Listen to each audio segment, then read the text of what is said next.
Today, I'm going to be flying from Singapore to Sydney with Scoot Airlines after spending a week overseas in Singapore and Malaysia. Big day today, flying Scoot back down to Sydney. If you're new to my channel, in last week's video, I flew from Kuala Lumpur to Singapore where I stayed overnight, and I'm now on the way to the airport to finally get started on making my way back to Adelaide.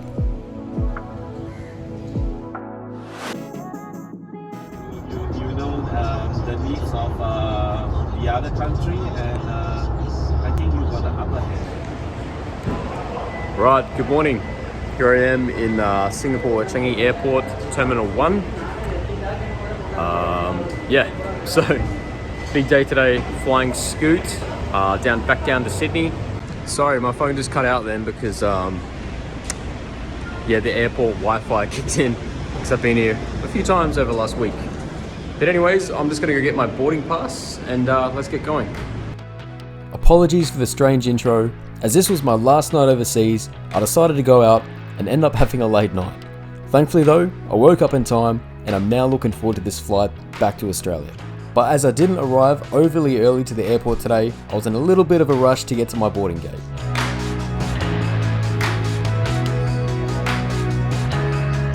Today we are boarding from gate D46, and for those interested, today's aircraft is a 787 Dreamliner with the rego number 9V0JH. Boarding time is at 9:30 today, and I'll be heading towards seat 39A. You may have noticed I'm not chatting that much in front of the camera as usual, as I was certainly regretting that late night in Singapore.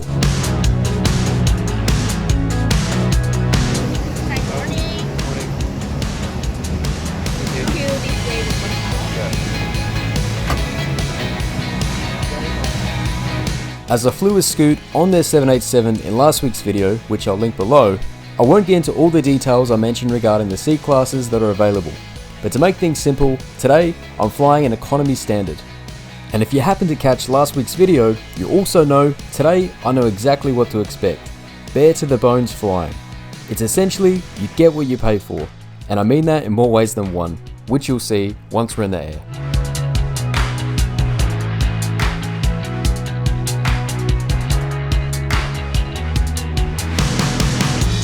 Aside from buying a meal today, as the fare I paid for did not include meals, I'll also be attempting to purchase Wi-Fi on board today's flight, because aside from the podcasts I've downloaded, there is no other in-flight entertainment provided. But in saying that, I do have some chatty neighbours who may be up for a yarn. Kind of like silent and On this always day, like nobody. you have to inform with them. As we're on the 787 today, we have the dimmable windows, which are controlled by this switch, or until cabin crew override the settings. And an interesting fact about the 787's windows is that they are the largest of any passenger jet.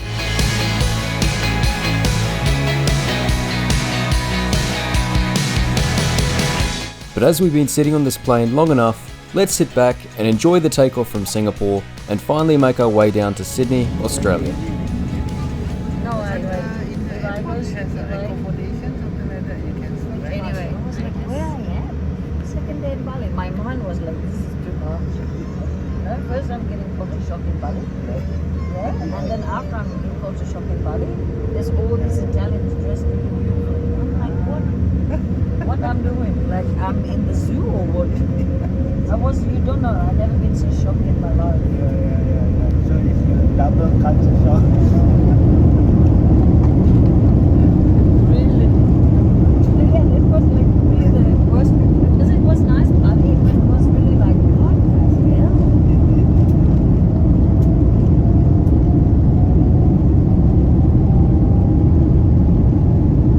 We had double culture shock. I never have really this kind of shock. And they were not rich, they were filthy rich.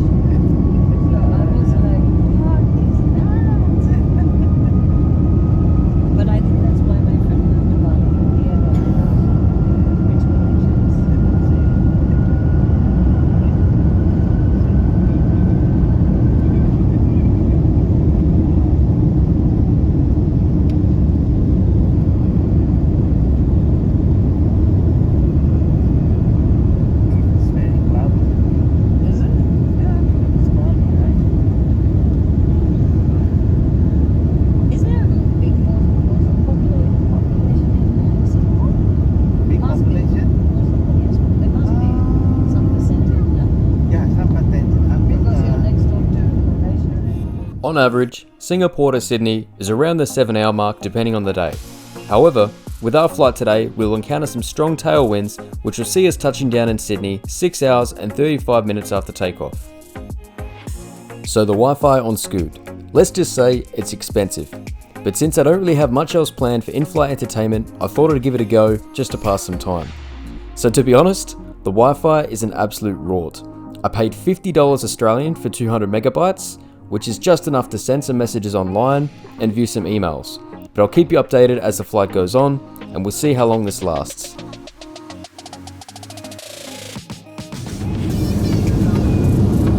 As per the 787 Dreamliner, looks like they've taken control over the windows now, made all tinted.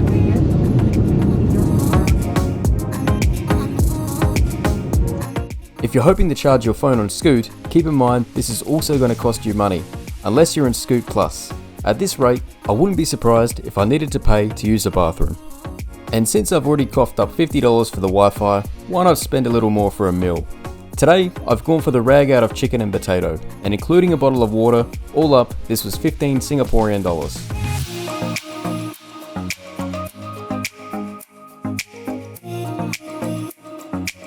To be fair, the meal wasn't too bad, and it looks like the window override isn't actually on, as I'm able to adjust my window to see out.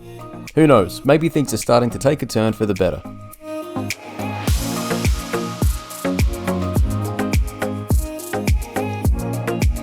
As one should on a long flight, I got up to stretch my legs and also ended up having a quick chat with the friendly cabin crew who are looking forward to spending 2 nights in Sydney. Once back in my seat, I noticed the mood lighting had changed just before the cabin crew appeared in Halloween accessories to take photos for their Scoot promotional content, which I happened to see on their Instagram the following day. I have to say, I'm starting to come around a little with this flight. Initially, spending $50 for 200 megabytes of data seemed excessive. Well, actually, let me rephrase that. It is excessive. However, I'm now a few hours into my flight and it's allowed me to send messages and access my emails. Had I paid a few $100s for this flight, then it wouldn't be so bad. But because I had to change my flight twice, I actually ended up paying over $600 for this flight, and after Wi-Fi and meals, it's more closer to $700. So in my opinion, for flights under 5 hours, I think it's fine. Just make sure you buy some water prior to boarding and maybe bring some snacks or consider pre-purchasing meals online or purchase a fare which makes a meal voucher inclusive. For long-haul international, unless the fare is extremely cheap, for example I did see a Singapore to Athens, Greece for under 250 Australian dollars, sure it's a deal, but otherwise I'd prefer to fly an airline that has inclusive meals and in-flight entertainment. But now for the fun part of the flight. As we've been tracking along very fast, and at one point we were going 1,224 km an hour ground speed, upon descent we're going to be moving into slower winds. So now it's time for things to get nice and bumpy as we make our way down into Sydney.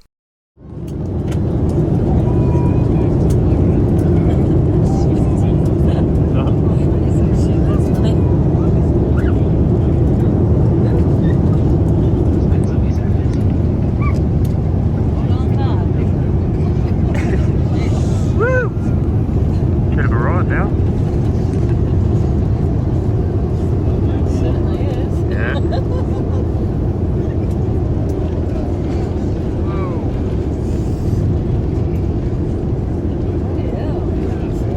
What's the, how does that, is that just, I don't think I have. Yeah, that's probably more what you call light and a little bit moderate. Is it? Yeah.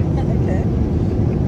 Oh, actually I was in a really small plane one time in India and it wasn't very pleasant. It was like that, but it was a small plane, so it was like, oh my god. Huh?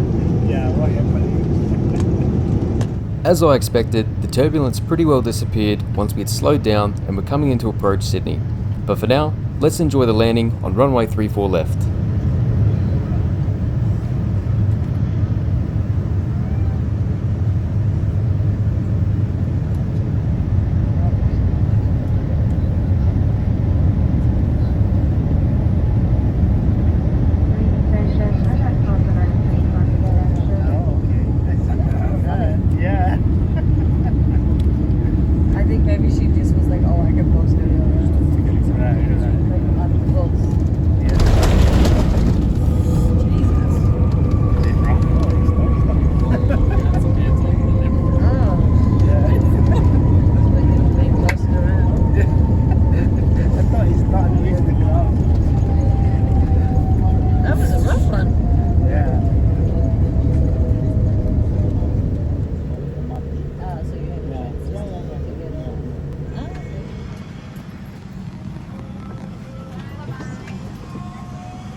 Okay, well, that concludes this Scoot 787 trip report from Singapore to Sydney. Oh yeah, had to think for a sec there. I'm pretty knackered, to be honest.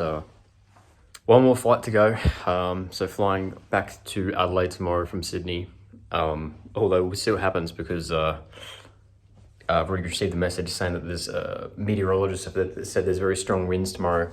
So the flight, there's a chance there could be delays. So that's okay, we'll see what happens. But yeah, got to be up bright and early, at least 5:30, and see what the goal is with that flight, and then try and head home. All right, well, yeah, thanks very much for watching this video. If you've enjoyed it and you stayed to the end, it would mean the world to me if you could subscribe to my channel, or maybe give me a like and the thumbs up. Anyways, thanks for watching, and I'll see you next week for the next one. All the best.